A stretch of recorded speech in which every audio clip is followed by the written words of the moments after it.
The Vivienne L. Jackson Sanctuary for the Arts is more than a venue. It's a promise. A promise to artists who've never felt welcome. A promise to young people discovering their voice. A promise to our community that art belongs to everyone.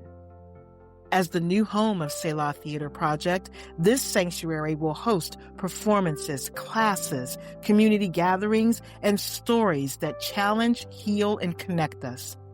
But we can't do this without you. Your donation through GiveButter directly supports renovations, programming, and sustainability, ensuring this space remains accessible, inclusive, and alive for generations to come. Help us build a home where stories find sanctuary. Give today at givebutter.com/sanctuary for the arts.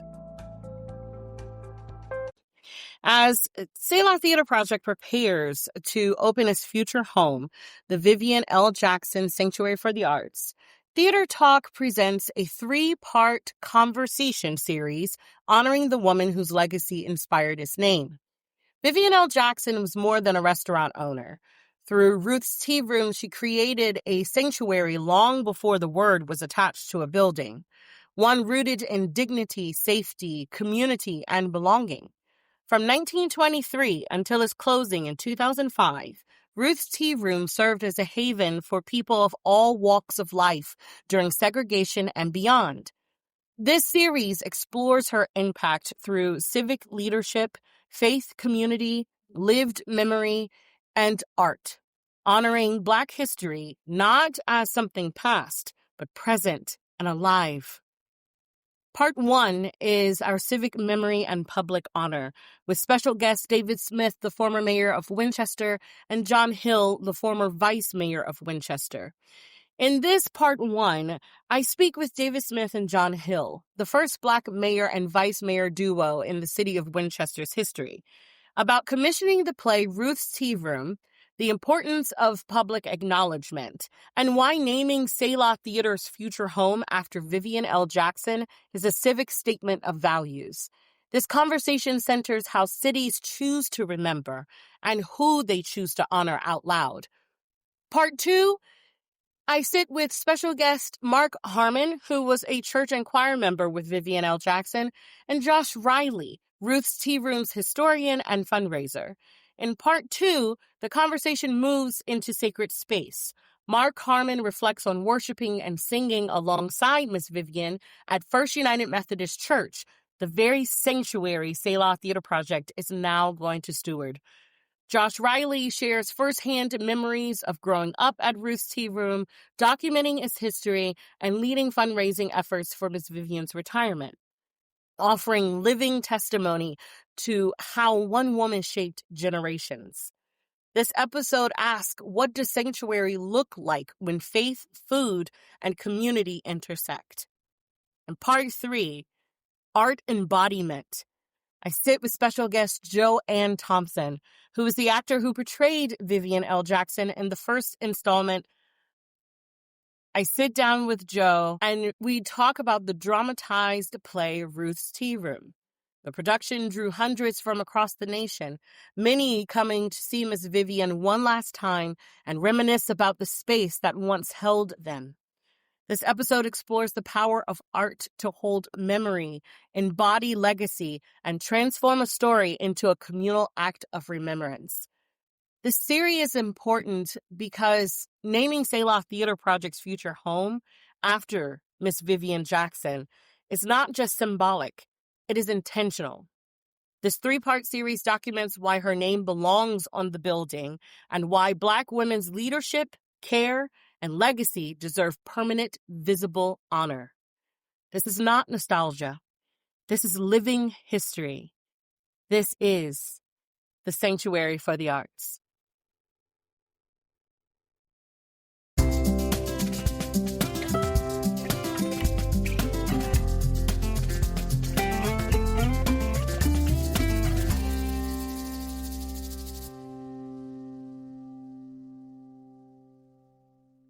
Hey everybody, it's Bleu Do'zia, and I'm sitting here with 2 wonderful human beings that have known me for quite a while, actually. And that is former Mayor and Vice Mayor John David Smith and John Hill. And the story is pretty incredible because it was John Hill that approached me about writing a piece for Black History Month a few years ago and specified that he really wanted something focusing on a strong Black woman. And I had been sitting on this piece that I had for years, since 2009, I think, when I first met Miss Vivienne, and collected stories about Ruth's Tea Room. And so we performed this in February 2023. I think it was. The the Bright Box. Right, yeah. And that was in cahoots with the city, who helped with the financial backing of that. It was the EDA. Yep. And so all of this came together, not knowing that there was going to be a bigger picture afterwards, which is the eventual creation of the Vivienne L. Jackson Sanctuary for the Arts. So I kind of wanted to sit with both of you to talk about, one, the importance of a community arts hub for this community that you know so well, and two, the significance of Ruth's Tea Room and Miss Vivienne Jackson. Okay. Well, thank you, and good morning. And some people will be listening to it later. Good afternoon. So, yeah, thanks for interviewing us and doing that. So, great, thank you. So, what is the significance of Miss Vivienne Jackson in this community, who just recently passed, and Ruth's Tea Room, which was closed in 2005? Well, significance for me was I moved here in 78, and that was in West Virginia. In 79, I moved into the city. By 1980, I had met a couple of people that were living in Ward 2 at the time. It's only 2 wards. We were working all in mental health field. I had mentioned to them I'd really like to go someplace where I could sit down and have a good meal, not eat off paper plates. And they said, okay, we're going to go out somewhere, but it's going to take a while before your meal gets there. I want you to know. So be prepared to wait. I said, no problem. They took me to this little out-of-the-way place, and I'm thinking, where are we going? We're in a residential area. And we walked past these high shrubs and to this door. We just kind of opened up the door. I said, you're going into someone's home, I'm thinking. We were met by this humongous dog.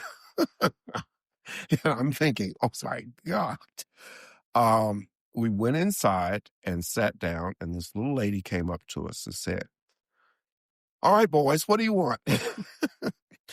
And we said we were there for dinner, of course. And she said, okay, I'm serving pork chops. I said, oh, one of my favorites.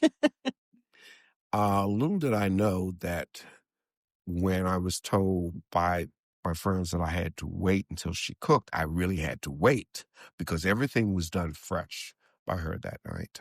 Frying of the pork chops. I think she had greens and I want to say the potatoes or rice, I believe. Mm.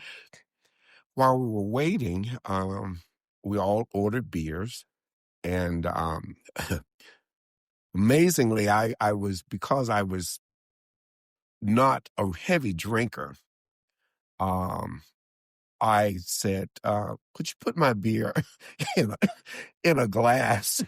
Well, her glasses were for tea. She said, they're for tea. And so I'm thinking, well, just put it in a teacup. You drink beer out of a teacup? So she put the beer in a teacup, and I'm sitting there. So if anybody walked through, they would have seen, well, he's drinking tea. Not drinking beer, he's drinking tea. So I was drinking, I drank my beer, and she served me the best pork chops I had eaten in years. Everything was fresh. Everything was fresh. It was so wonderful. She was a pleasant lady. And I thought, at the end of the meal, I forget how much it was. It wasn't really that much, but a few other people had come in and said hello to these different people that were coming through. at the end of the evening, I thought I had just died and gone to heaven. It was just such a wonderful time. The people were friendly. They came in, didn't know us. They started up conversations, and that was something unusual for me to find in Winchester, people just starting up conversations, but it made me feel at ease and at home. The food was great, and Vivienne was just outstanding in terms of her personality. In fact, she even took us back to the kitchen. And I saw her preparing food. It's like, whoa, this is like being in my grandmother's house watching her cook. But I knew not to stay in the kitchen too long, but it was such a great evening. So that was my first encounter with her. And I think I went back every other week and go back just for a home cooked meal. And it was always good. But we were always met by her dog. By her dog. It's like, good Lord, this Great Dane. Which was, after a while, I began to feel more at ease with meeting the dog at the door, the dog meeting me at the door. But that was my first experience with her. And as I said, just drinking beer. But ever since that first day, or that first meal, I should say, I started drinking my beer from a teacup whenever I went there. I'll have to try that, see if it works. Now, did you ever meet you met Miss Vivienne? I did. I did. I only heard of few things about Ruth's tea room, but when I became mayor, the city staff was a little elated because now they had the opportunity to recognize people that had been in our community that weren't being recognized. And I guess I have to go back a little bit. When I was on the planning commission before I became mayor, there was one item on the docket, and I was wondering why the meeting room was filled with Black people. Well, it had to do with property lines and things, and come to find out that many Blacks own properties throughout the city that many of us weren't aware of. And this was probably 2014, 15. Wow. And they had some issues with certain people buying property. And they came out to speak. And I was amazed to see how many Blacks still own property in Winchester. So anyway, when I became mayor, staff started presenting me with these items these items where certain Blacks owned properties that had passed, and they wanted to recognize those Black people. And Ruth's Tea House was one of them. And we decided to turn her property because there was nothing there. Right, it was all torn down. It was all torn down, and it was we wanted more park space in different areas of the community, and we had just recognized small wood poles, and then we recognized Ruth's Tea House with a little pocket park. And I remember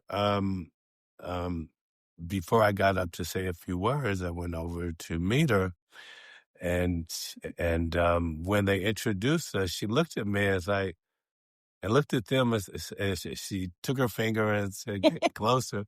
So, "You're the mayor?" I said, "Yes, ma'am." He said, "I don't know how you did it, but," and I remember that she was whispering in my ear, and she says, "God bless you." And I got chills down my spine, and whatever I wrote to say, it just went out the window, and I just got up and spoke from the heart. Yeah. Because you started to feel, I guess, looking at her and feel the history there.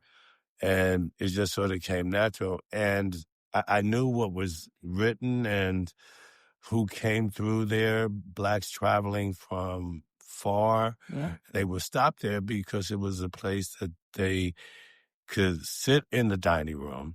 They could have a meal. They'd have to sit in the back. There wasn't a place for colors and place for whites. And people knew that. And just knowing that history, especially here in Winchester, it was remarkable. And I think the recognition of Vivienne and Smallwood Pose. Smallwood Pose, that it became the catalyst for recognizing a lot of other things, Black history. Yeah. And I think that's one thing that I feel as an achievement, because I don't think that would have happened where if you didn't have a person of color, that it wouldn't bring out the real history behind Winchester.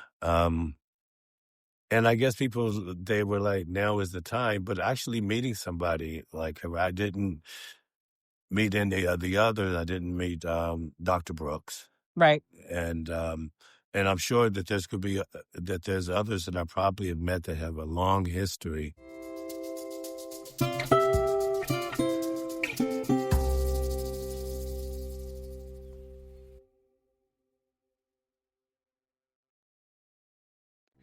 I remember the first time I realized the Constitution wasn't just a document in a book.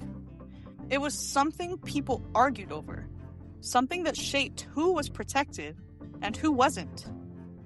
In What the Constitution Means to Me, Heidi Schreck invites us into her teenage years when she traveled the country defending the Constitution in debate halls and began asking the questions we're still asking today. Who does this document serve? Who gets to interpret it? And what does it mean to me right now? This is not a history lesson. It's funny, it's raw, it's deeply human, and it feels urgent in the world we're living in today. Join Selah Theatre Project on January 22nd through the 25th at the Stone Branch Center for the Arts in Front Royal, Virginia, for What the Constitution Means to Me, a bold, intimate theatrical experience that invites all of us into the conversation. Starring Joanna Schilling, featuring Will Speakman and Naomi Greenwalt. Because the Constitution isn't finished, it's still being lived. Tickets available now at selahtheatreproject.org/mainstage. We hope to see you there.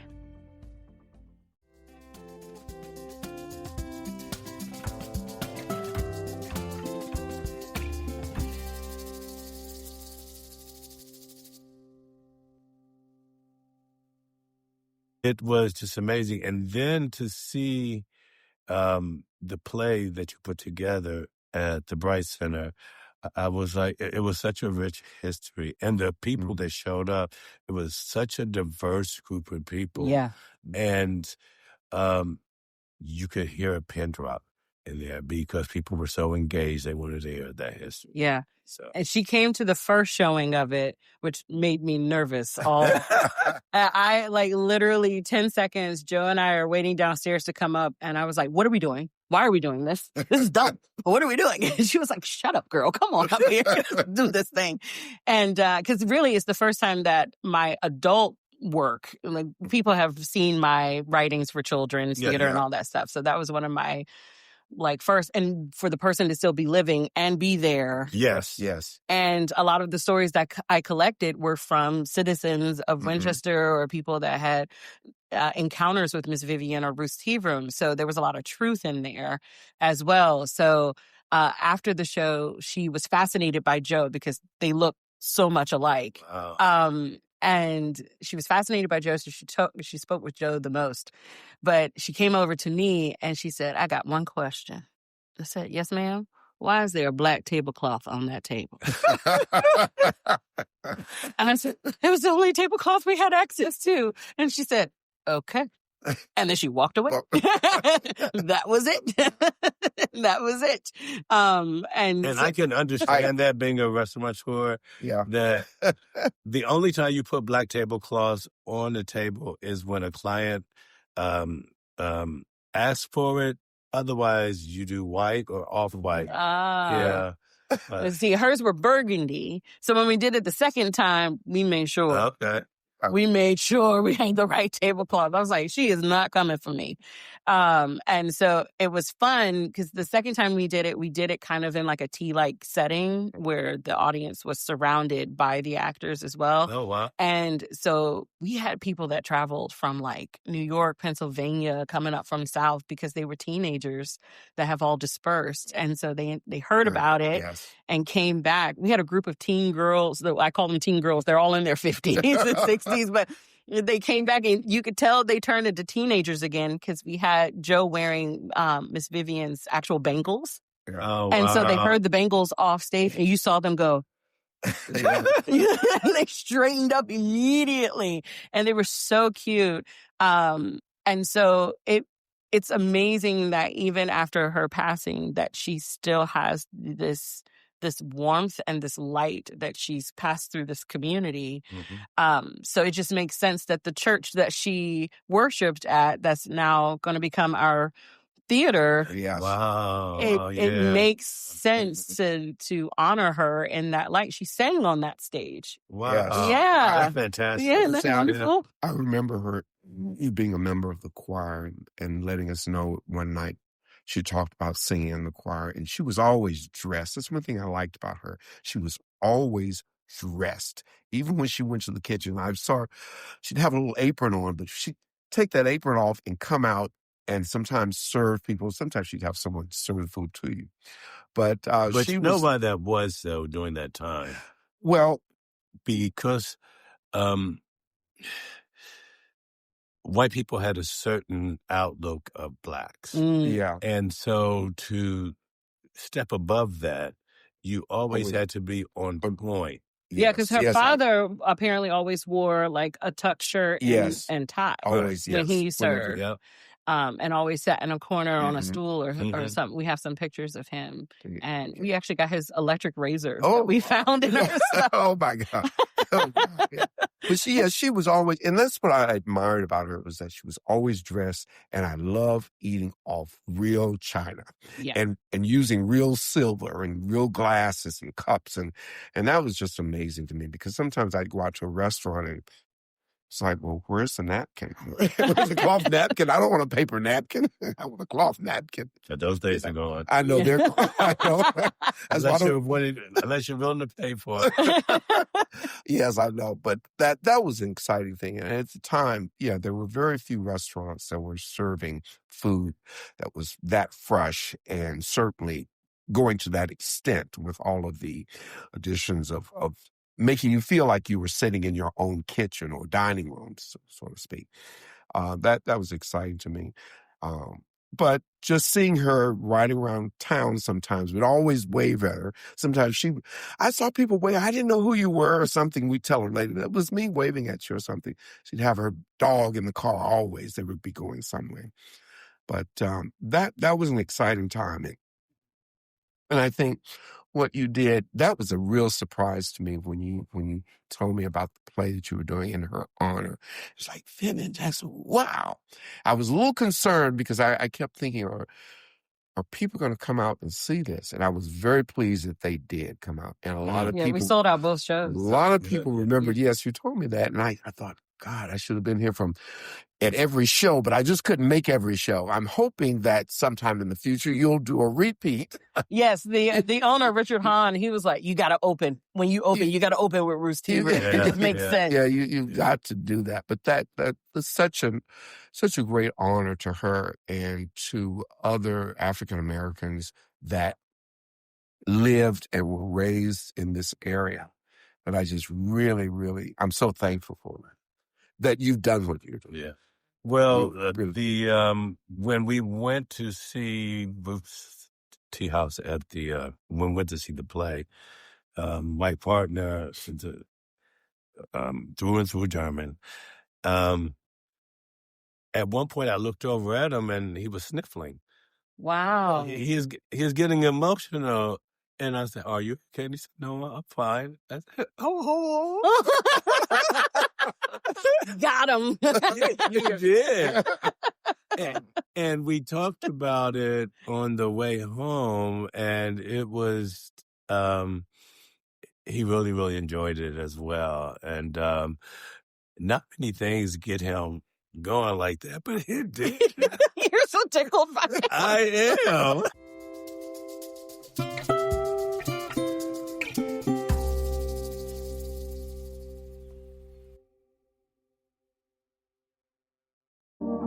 At Selah Theatre, I love taking acting classes in the fall, winter, spring, and loads of camp choices in the summer. All classes, camps, and workshops are open to youth willing to learn the craft of theater, music theater, art, and production. To learn more about these awesome opportunities, check out Selah Theatre's website at selahtheatreproject.org. Just click on the Classes Camp tab. Hope to see you there.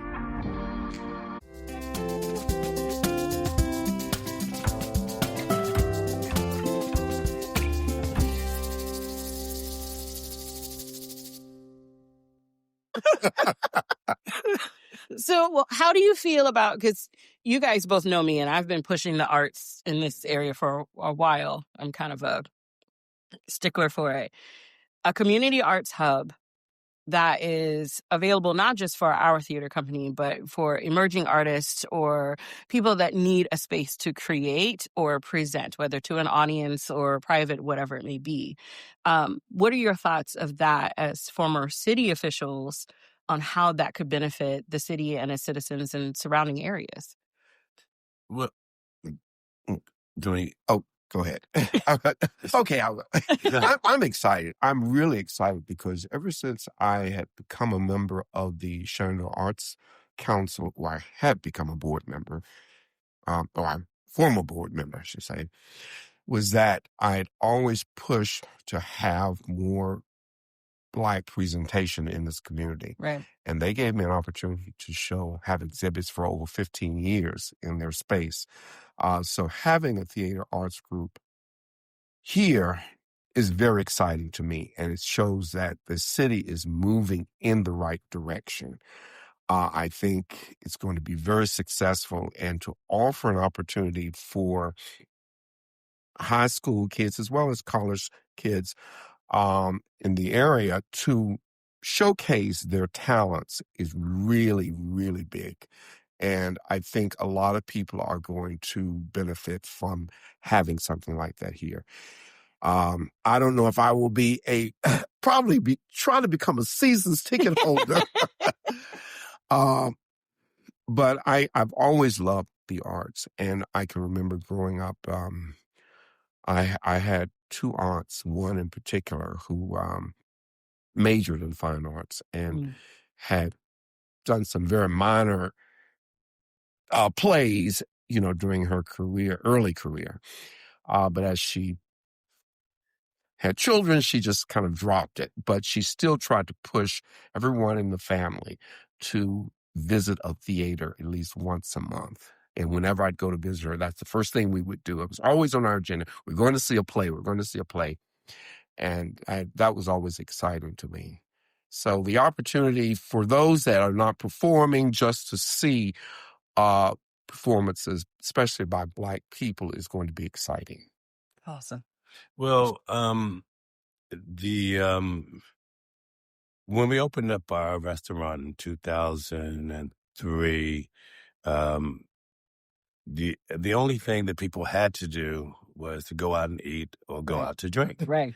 And then, but there wasn't really much going on as far as the artists. I came from communities where I knew I can go to a dinner and a show. Mm-hmm. And so, because there's more to life than just eating.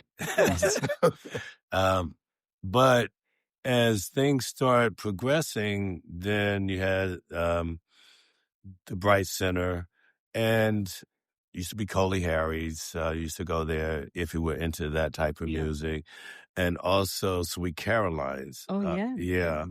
But there wasn't really anything for people of color. right? And then Brewbakers tried something with hip hop, which attracted some people from Baltimore, and it caused some problems, but it wasn't anything that people of my generation would want to go to, right? And then SU would have something, and the Little Theater, they would have something, but still, we wanted to see things that touched our hearts and that brought back good memories for us. When you had your place down on, was it Loudon? Yeah. It was such an easy place to go to.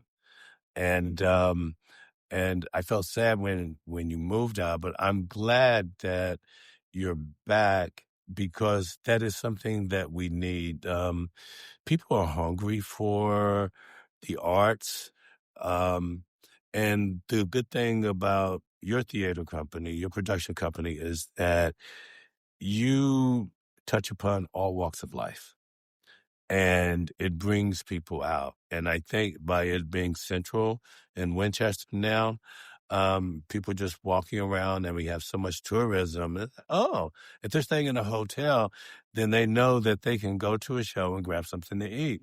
So I think this is a good thing, and it's going to be good for the city. Yay! Yeah. Next week on Theater Talk, we reflect on Miss Vivienne, not just as a community leader, but as a woman of faith and encouragement. Here's Matt Harmon remembering the way she showed up every time he stepped on stage at church. I always think of that, and especially when I was in middle school and high school, the church always encouraged arts. We, had off and on, there were, drama groups that we would do things kind of internally there for, a service. And I remember being in middle school, Miss Vivienne, making sure that I knew that she had seen it and that she loved it every time. And she did that with everyone. If you were up there on stage, she made sure that you knew she thought you did a good job. But that was just the way she was. Thank you for listening to Theater Talk. If today's conversation resonated with you, please subscribe, share this episode, and continue to dialogue with us. These conversations matter because memory matters, and because the spaces we build say everything about who we choose to honor. Until next time, may you find sanctuary in art, community in story, and courage in your voice. Art doesn't ask for permission. Art speaks unapologetically. Until next time.